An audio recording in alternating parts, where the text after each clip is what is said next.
Good morning! Sun is shining! Liwanag po today at holiday po ngayon dito. Time check, 9 a.m. 9 a.m. Kagigising ko lang po. Actually, kanina pa ako gising. Medyo nag-ano lang muna ako yung ating mga ano dyan, mga kabisnesan. Good morning sa inyong lahat. So, yun po yung una kong ginagawa pagkagising. Make coffee.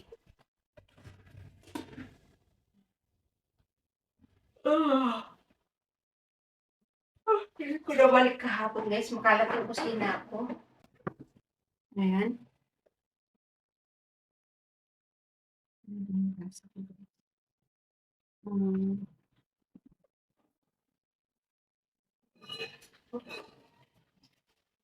kahapon.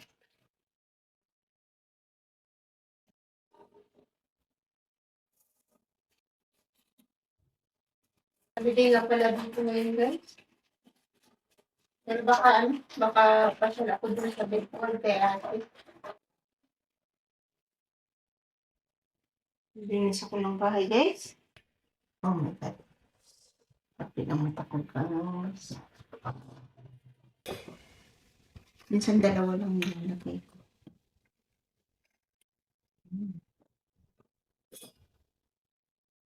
Okay. Little sugar. May 1 spoon.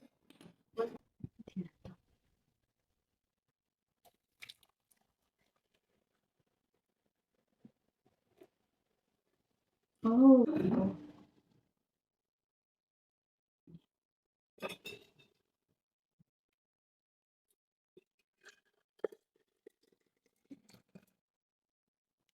Oh no! Baka umapaw. Baka umapaw, guys. Yan, puno. Puno siya and then isang tasa. Oh. Yan, hindi na ako gagawa. Isang beses lang. Kasi guys, yung isang tasa sa akin sa morning, minsan na 2 tasa yung iniinom ko.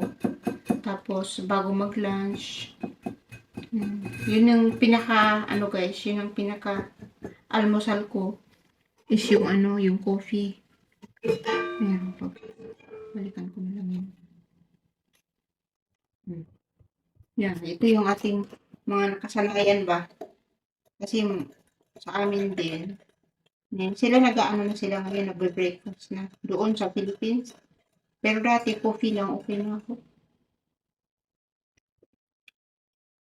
Madalas na ano, breakfast talaga dati coffee. Minsan ano, coffee with biko. Na yan lalagyan ng milk. Oops. Maya na kasi puno eh. Puno eh. Yun, coffee. Molix! Gusto ko yung Molix. Very good talaga eh. Ano tayo? Mag-coffee tayo. Ako yung maglilinis today. Masyal ako. Masyal ako.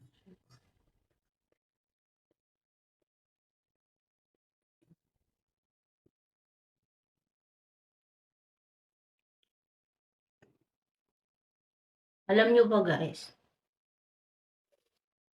Gusto kong mamasyal sa ibang city. Gusto kong mamasyal. Kaya lang, wala akong mapag-iwanan kay Felix. Kasi syempre kung punta ako sa malayo, hindi naman ako yung pwedeng bumalik kaagad kinagabihan. So, may tendency talaga na mag-overnight or buta ng ilang araw, 'di ba? Kung maganda naman yung lugar na pupuntahan mo at may may tutuluyan. Hindi ko alam guys kung paano gagawin ko kay Felix. Hindi ko naman siya pwedeng lang, kalimutan lang. Yeah, I mean, iwanan lang talaga dito na yeah.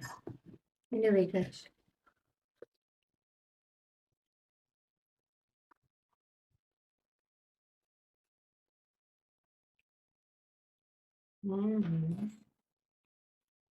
Palangga muna ako dito sa ating bibi-bibi. At least meron akong bibi dito. Hi!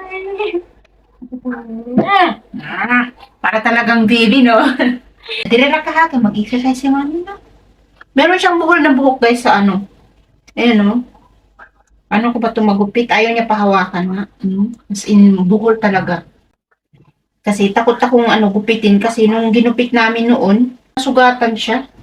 Parang dikit na dikit yung balahibo sa ano pala.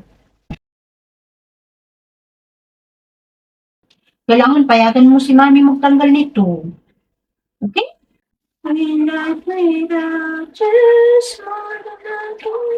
Oh, dili man, dili na. Hindi na ako magawa. Tulog na. Ah! Oh, oh. Workout ako, guys. Ulitin ko na naman to. Sabi ko, lalaban ko na siya. Hindi ko na isuot. Ulitin ko na naman, guys. Wala kayo dyan. Ay, hindi. Meron akong black na ano. You're the burning flame in my heart. Shadows of the night. I can hear you. Suki, uy. Huwag natin ta. Uy, gusto. Ayaw mo pa. Sige, sige, sige. Hindi. Sige. Upitin ko yung buhok. Upitin ko talaga. Upitin ko ito.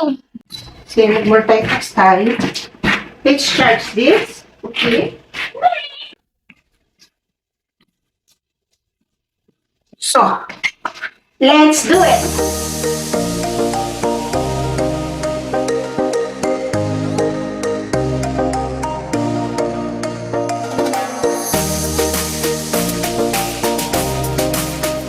May abs ako dati. Nawala lang siya, oh. Natabunan ng ano, ng fat. Ayan. Pero nagpo-form na siya, guys. Tingnan niyo. Ayan, bumabalik na siya.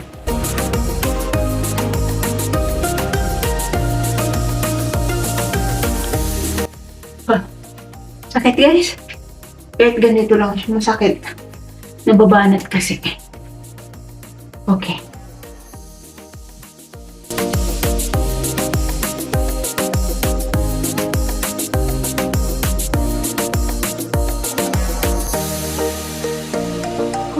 Nahulog ko dun, ah. Anong gawa ko yan, Lex? Minsan kasi may mga naghahabulan dyan na ano, squirrel, mga kalapati, ganun. Or minsan may rabbit. Boost my energy. Ang sarap ng buhay, guys, no? Tahimik, oh. Kaya nagustuhan ko dito din. Kasi, para sa iba, yung, alam mo yung mamuhay ka sa foreign country, sa bansang hindi mo, ano masyado, mag-isa, parang ano yun ba, parang sa iba, lalo na sa atin sa Philippines, no, since nakasanayan natin na we are surrounded by family, no, tapos pagka medyo alam nila, nalaman nila na yun, namuhay kang mag-isa, parang sabi nila, ay umuwi ka na lang, ang lungkot naman dyan, mag-isa ka lang, ganyan. I love to be alone here, really, kasi na ano ko yung tawag dito, na-enjoy ko yung my own company, tahimik, no, meron kang peace of mind. Kumbaga nasa atin siguro yan kung ano tayo yung, kasi meron ding iba talaga din, kanya-kanya rin din naman tayo ng experience sa buhay. Merong iba talaga na di ka na survive alone. Na-enjoy ko siya. Mayroong may times na malungkot, pero it doesn't mean na malungkot at gusto mo nang may kasama ka. Siyempre, normal yun na minsan gusto natin ng makapag-meet tayo ng kaibigan, mga ganyan, kakilala natin. Pero yung sabihin na, hindi ko kaya mag-isa. Apart from that, meron akong si Felix, meron akong kasama. Mas okay na nga ngayon, guys. Mas na-enjoy ko ngayon kasi meron tagagising sa akin. Meron akong kaya masasabi ko na responsibility. Aside from myself, meron akong inaalagaan. Felix is a blessing. At isa yun sa pinagpapasalamat ko. So yeah, guys, life is beautiful.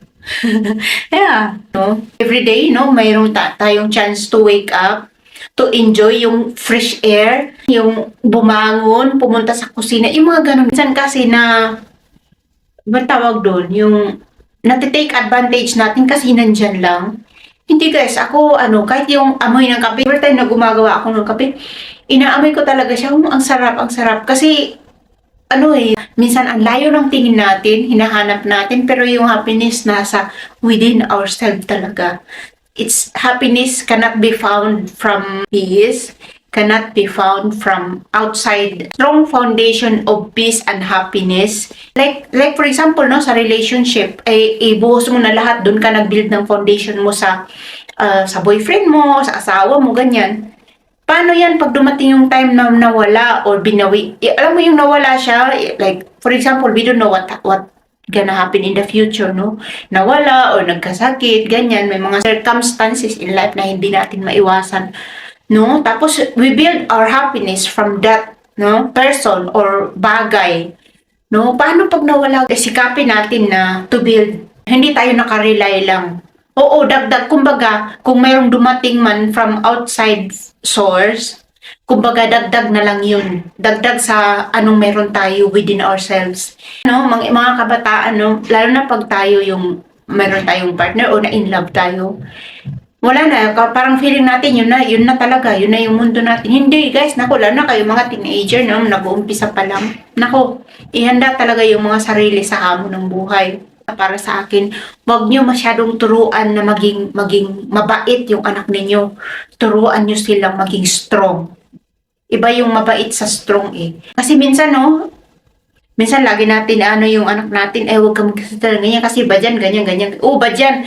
Pero, kailangan marunong sila mag-balance kung yung reaction na yun ay reasonable ba. Kasi minsan kahit reasonable naman yung bata, kinukorek natin kahit reasonable naman, may karapatan siya mag-react ng ganun, baka naabuso siya or nasaktan yung feelings niya, pero ini-invalidate natin, wag po ganun kasi ang mangyayari isusurpress na nung bata yung kanyang yung kanyang emotion. So ang mangyayari paglaki niya, pag may mga ganung scenario, wala na, sinurpress na lang niya.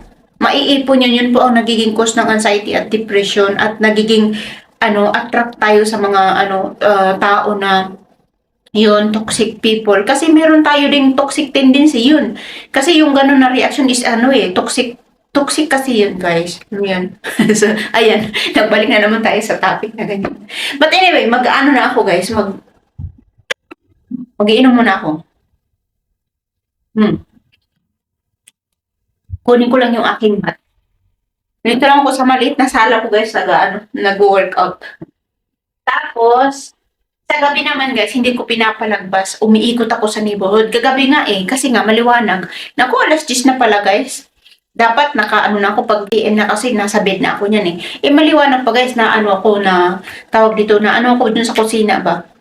Pero guys, talagang pinanindigan ko, lumabas pa rin ako, nag-walking pa rin ako. Isang ikot dito sa neighborhood. So that's my promise to myself na I'm gonna do every day. So yeah. Kunin ko lang aking yoga mat. Okay.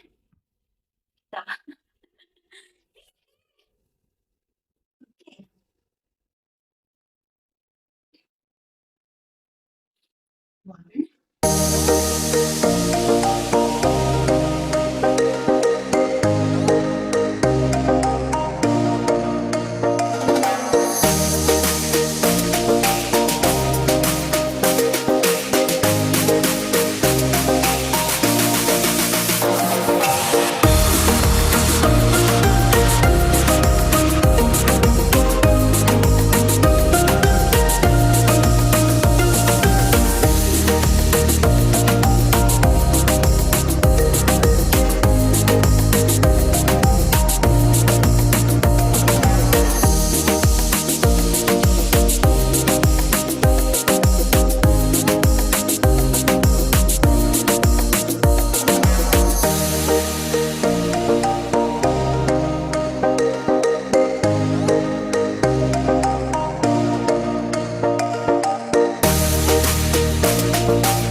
Magnesium. Mag-order pa ako nito. Di ko kasi mahanap yung yung ito ba? Magnesium complex kasi ito. Okay naman siya kasi complete siya na form of magnesium. Pero gusto ko yung glycinate, magnesium glycinate.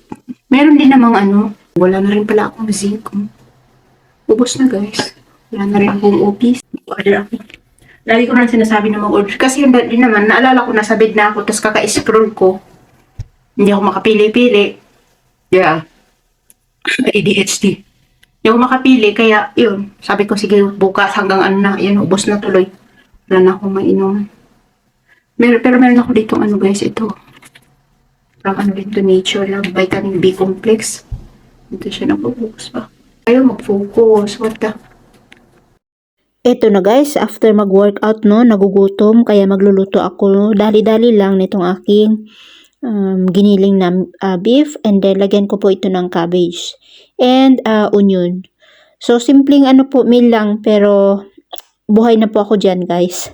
At saka masarap siya, in fairness. Paulit-ulit lang yan guys yung mga kinakain ko, ganyan. Low carb, hanggat maaari. So, salamat po sa panonood. That's all for today. I love you guys. Thank you so much for your support.